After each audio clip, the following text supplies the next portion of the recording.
Sometimes I come across an article online that is so powerful that I just want to share it with you. It's written by a woman, Khalid. It's freely available on her Facebook site, which I'll link to below, and I found it in various places online as I go around. It's quite a popular article. It's powerful, punchy, knowledgeable, very, very articulate, and she thinks outside of the box. She's thinking beyond the prefab confines of how we're supposed to think about life in the West. Whether or not you agree with it, it's an amazing piece of writing, and it should really be read by a woman, preferably by Khalid. But in the absence of that, I'm just going to give voice to the words that she wrote. And it's about women in the West. Very hard-hitting, and I think she makes some profound points, profound observations. It begins like this. Khalid writes, "Women have been lied to continuously for a long time by a lot of people working together for their own interest to deceive women and take advantage of them. No, I'm not talking about the patriarchy or Muslim men. I'm talking about certain nihilistic Western atheist elites who have engineered certain social norms and programmed people to operate in a very particular way for their own agenda and at the expense of women." This lie was broadcast everywhere, all over the media, in Hollywood, on TV shows and movies, in books and novels, in popular magazines, in song lyrics, in the hallowed halls of Ivy League academia. It was a concerted, targeted marketing campaign. What was the lie that was told to women en masse since the 1960s and up until today? Women were told, "You can have it all. You can have it all. You, the average woman, can be everything and have everything all at once. Listen to us and your life will work out." One of the most popular TV shows on American television was a 6-season hit show called Sex and the City. And its basic premise is that the modern woman can have it all. She can be forever young, sexy, independent, fun-loving and successful, all on her own. She can live a fun, fulfilling life in the big city, working a full-time job and going out with her friends and having casual sex with random men. There's no need for a marriage, no need for a woman to burden herself with the heavy weight of marriage, a husband, or motherhood just yet. All that can wait.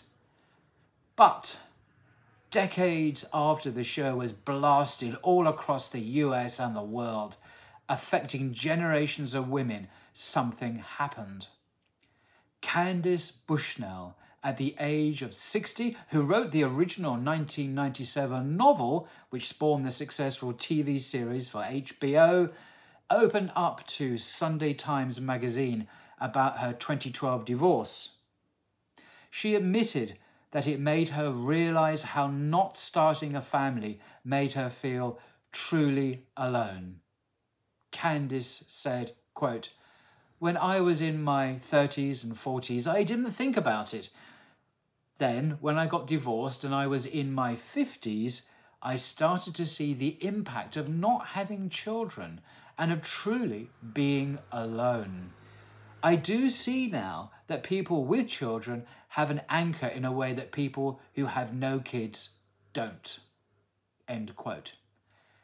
But what will all the women do who were misguided by the show Candace made?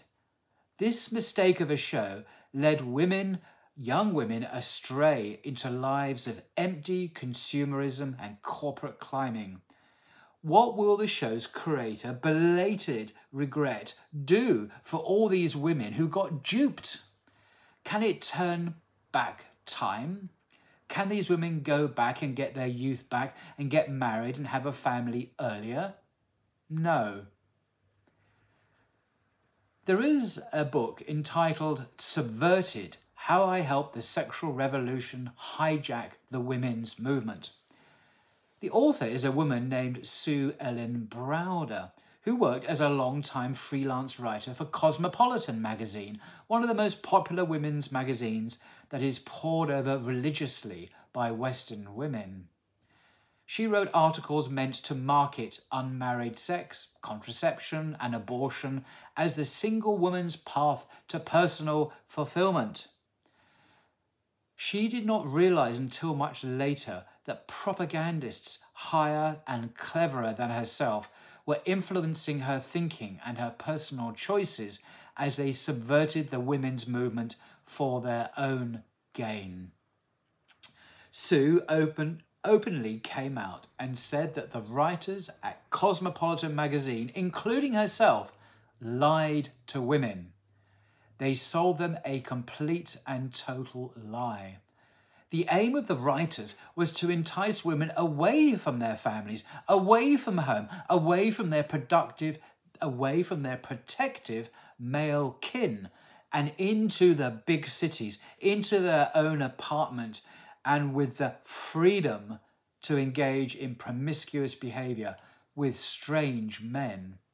No one could have gotten women to act this way at that time with direct instructions, like abandon your traditional mindset, leave your family values behind, sidestep your male protection, and go sleep around with random men. Don't worry about getting married young or having kids. Just get your higher education and form your identity and your life around your career.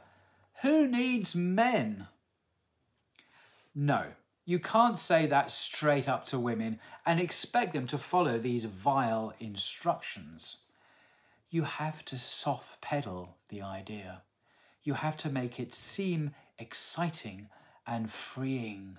You have to carefully manufacture the desire within women so that they feel that it's a desire they naturally have. And this is crucial, you have to make it seem necessary by creating worry, anxiety, and fear within women around marriage, relationships, and men. The fear-mongering goes something like this. Men are abusive. Men are toxic. Men will screw you over and leave you with the kids and run off with another woman. You better protect yourself. You better learn how to stand on your own 2 feet and get your own finances and never trust a man. Get ready to make it on your own after your inevitable divorce. And gradually, women slowly started to respond to this implicit messaging and cultural brainwashing. They moved out, got their own place away from home, got highly educated, got on birth control, started working full-time, and started having casual sex in lieu of marriage. If they somehow got pregnant, they got abortions. Kids didn't figure into this glamorous, fast-paced, independent lifestyle. And these women were turned into consumers. Women were now independent earners in the capitalist machine, and earners can be converted into consumers. Women read the women's magazines and learned to live and think this way. Every girl wants to be a Cosmo girl. But Sue Ellen Browder, the writer who wrote those Cosmo articles, herself converted to Catholicism, to the Roman Catholic Church, and repented, feeling guilty over what she did and how she blatantly lied to millions of women. And so she wrote her book. Here are some interesting words some female readers of the book Subverted had to say. I am almost 3/4 of a century old. I lived these lies. I was taken in by the Kool-Aid of these lies. I am grateful for the platform for which Browder exposes these lies. The whole house of cards needs to fall down. The American family has almost been devastated by these lies. Any civilization that kills its young in the womb and rips the mother out of the family unit will fall. Another person wrote about the book, "This book blows the whistle on the events which led to the hijacking of the women's liberation movement by cynical, exploitative, nihilistic individuals. Shows the resulting societal maladies, widespread divorce, sex without love, feminization of poverty, pervasive fear and angst, and, I would add, deepening confusion about personal identity for both men and women." Another commentator wrote, "The unattainable Cosmo girl is a fabrication, and a harmful one at that, a total lie."